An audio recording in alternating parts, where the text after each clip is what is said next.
Bonjour, Jean-Charles Bott de jczen.net. L'intuition. Lorsque vous achetez un mobile ou une télévision, vous avez toujours une notice qui l'accompagne.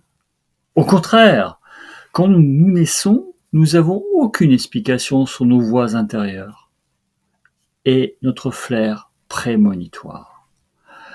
Nos créateurs nous ont donné quelque chose d'important pour nous aider. L'intuition. Ce sont des avantages évidents dans notre monde actuel, mais notre éducation et les décideurs de notre monde ne les prônent pas. Qu'est-ce que l'intuition ? Ce n'est pas de la voyance, mais tout le monde a dit un jour « je le savais » au fond de mon cœur, je le sentais. Pour moi, il y a deux sortes d'intuitions, celles qui viennent du cœur, du profond de soi. Ces intuitions, si vous les suivez, vous seront réelles et bénéfiques.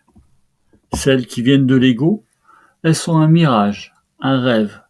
Elles ne sont pas bénéfiques pour notre personne.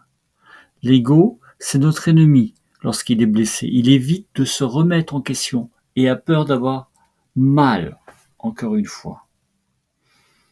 L'ego, on le terrasse grâce à la méditation. La conséquence est à la fois une acceptation de la situation, mais aussi un lâcher-prise. Je vais arrêter de parler de l'ego, qui est un sujet vaste. Une prochaine vidéo sera élaborée, mais vous pouvez regarder ma vidéo sur la connerie, qui parle des égos dans le vin. Mais revenons à nos moutons. Comment peut-on contrôler et développer son intuition ? Vous savez, celle qui vient du cœur. La méditation sur le troisième œil est très importante. Le troisième œil est situé jusqu'au-dessus et au milieu de vos sourcils. Si lorsque vous vous concentrez sur celui-ci que vous avez mal, c'est normal. Il est entartré, il est tout simplement en train de se nettoyer. Tout va bien. Ensuite, dans un grand état de stress, il est très difficile d'obtenir de l'intuition. La méditation vous permet de lâcher prise. Cette détente profonde est propice aux intuitions. Pour ceux qui ne connaissent pas mon site jczen.net, je conseille de lire les chakras et la méditation. La méditation et la connaissance de chakras ont changé ma vie. Alors, pourquoi pas vous ? D'autre part, l'empathie est aussi de l'intuition. Cette faculté de se mettre à la place d'autrui, de percevoir ce qu'il ressent.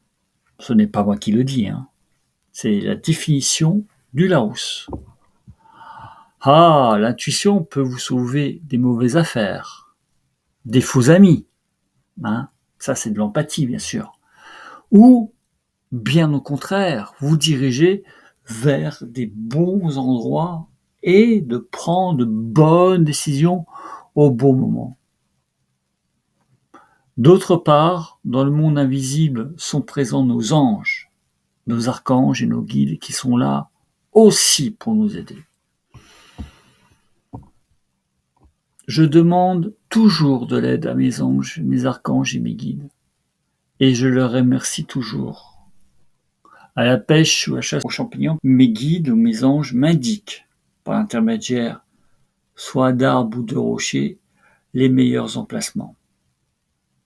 C'est vrai. Certainement maintenant vous riez, mais au départ je me posais beaucoup de questions. Maintenant j'ai accepté ces faits inexplicables. C'est aussi de l'intuition. Pour terminer, le plus important est de ne surtout pas avoir peur. Vous devez surtout avoir confiance en vous.